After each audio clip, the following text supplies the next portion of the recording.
prepare a place for you.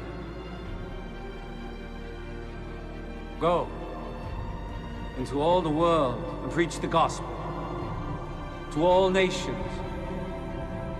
You will be my witnesses in Jerusalem and all Judea and Samaria and to the ends of the earth.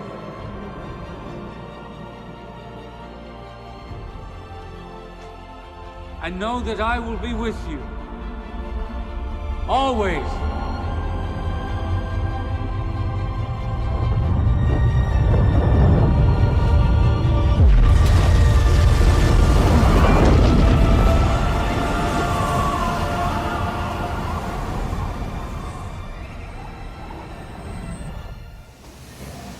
Sa susunod ako excited.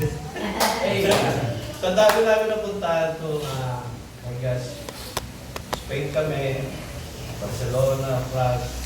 Akala namin mag-finish na kami. Parang pahinga, 9 days.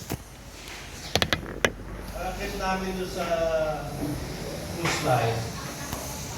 Diretso kami sa dive, malaki. Ano niya may cruise line, malaki pa yan. At pahinga kami doon, nakaupo kami sa table. Kaya meron lumapit isang waiter, Pilipino. Ano na nagpakilala at sabi niya, alam mo, out of the blue, walang, sabi niya, magparin mo nga ako, hindi daw anak yung asawa. Sabi ko ba, alam niya, gusto mong pumuntahan namin. Napok kami ni sister, sabi namin, ministry ito, hindi ito cruise. Kasi every ministry ni Lord, kailangan kasama yung mga kapatid eh. Di ba? Kailangan, dito kayo, sama kayo sa akin. May isang beses na nakalikod na sinasabi niya yung kapatid niya.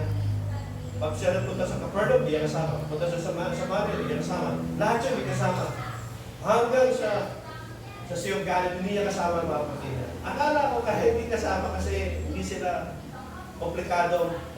It is complicated because kung kasama niya mga kapatid niya, mapahabak ang lakad ni Jesus. Mapahabak po.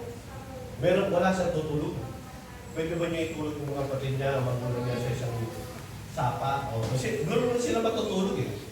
Gano'n na sila higa. When the night is over, may preaching, higa na sila dyan sa mga damo-damo dyan, kakain. Hindi niya pwede ma-endanger yung pamilya niya. Kaya pala, nasagot yung tanong ko, hindi pala Pentecostal na ayaw sumama, hindi niya pinasama talaga. Ayaw niya mapama. Mamatay pa yung pa kasi galit rin mga para sa iyo sa pamilya ni Lord. So, life lesson out of this. Si Lord, mas hindi mo siya, pag hindi sinama yung pamilya, merong layunin bakit niya sinasama. Para hindi ma-endanger yung buhay nila. Kasi, yung kapatid na yun, hindi mo alam na isa doon ay lalago. Eh kung napasama doon sa kasi sinisins lagi si Jesus, di ba? Kinukulong siya, nahanapan siya naman eh. So, hindi niya sinama yun. Yan ang isang point dyan. Tapos, sila, yung apat na lalaki, medyo, alam mo naman, pag ang pangalan natin stricto, galing tayo sa stricto ng kapatid dito. Ngayon, all those times, salamat ako sa Henry, sa pagkilos mo dito, mga accounting, wala kami limus-limus ang papasalamat kami sa entire service ko. Sa lahat ng mga kapatid, magtawag po kayo. Mamaya po meron tayong resort. Amen? Amen. Meron tayong resort. Full day tayo doon the next day, ha? Meron tayong mga luncheon. Okay? Meron tayong ipapaptize, ha? So, nakabili ako ng t-shirt. Sabi yung t-shirt, ano ka isang t-shirt? Ano yung dito yung bag? Dito po yung bag? Hindi, isang peraso. Yan, isang peraso. Isang peraso. Sa ibabaw daw. Isang peraso. Yan. Yan. Ito po, pinagawa ko sa Divisoria. Yeah.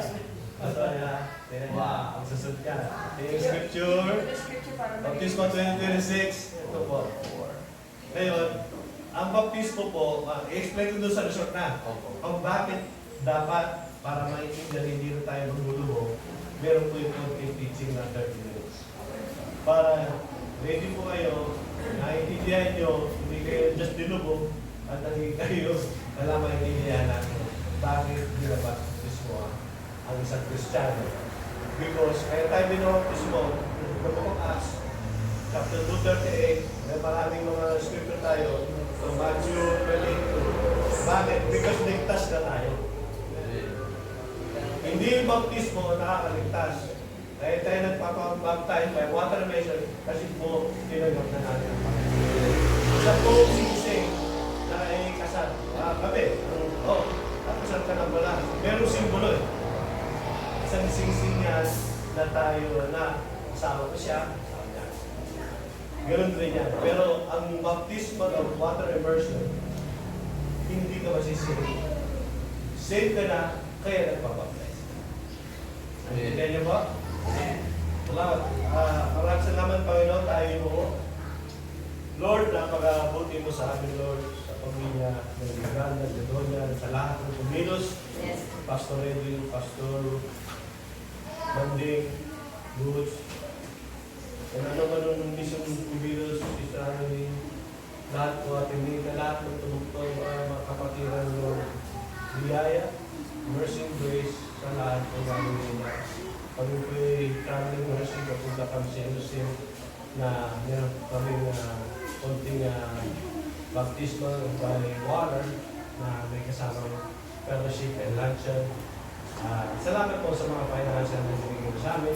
Itutupad ang dapat matupad po. At itutulog po namin ang bakit po ng baptismo ng isang Kristiyano. Sa pangalan ni Jesus, our Redeemer, our Messiah, our everlasting life. In Jesus' name we pray. Amen. Amen.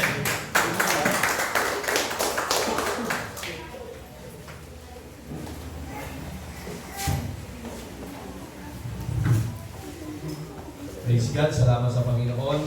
So, napakagandang mensahe ng Panginoon sa umagang ito. At naniniwala po ako na nagawa ako ng bawal sa kanya. No? So, sa Diyos na ang kapurihan. No? Lahat ng klase ng paglilingkod kay Lord lahat ito. Bakit ginagawa natin ito? Hindi yung may makukuha ka, kundi may experience po natin yung pagmamahal, may paranas po natin sa kapwa po natin yung pagmamahal na galing sa Panginoon.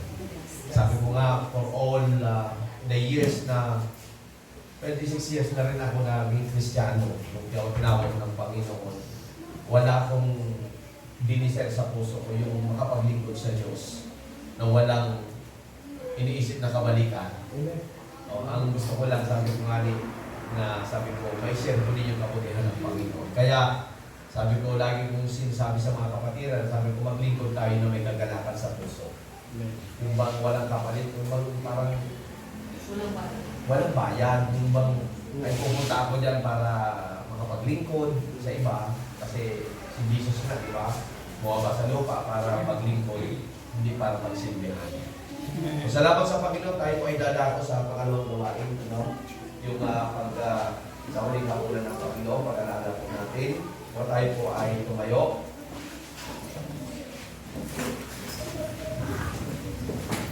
Tayo po ay madalangin sa Panginoon. Dakilang Diyos,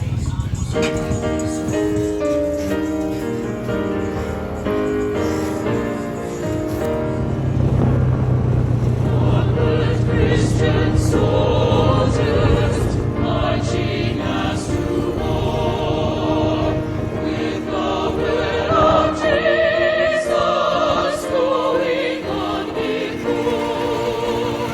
Christ the royal master leads against the foe. Forward into battle, see his banners fall. Onward, Christian soldiers, marching as to war, with the word of Jesus going on before. Like a mighty army moves the church of God.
This song is for you, Lord, only for you, oh God, our joy and salvation, the hope of all nations.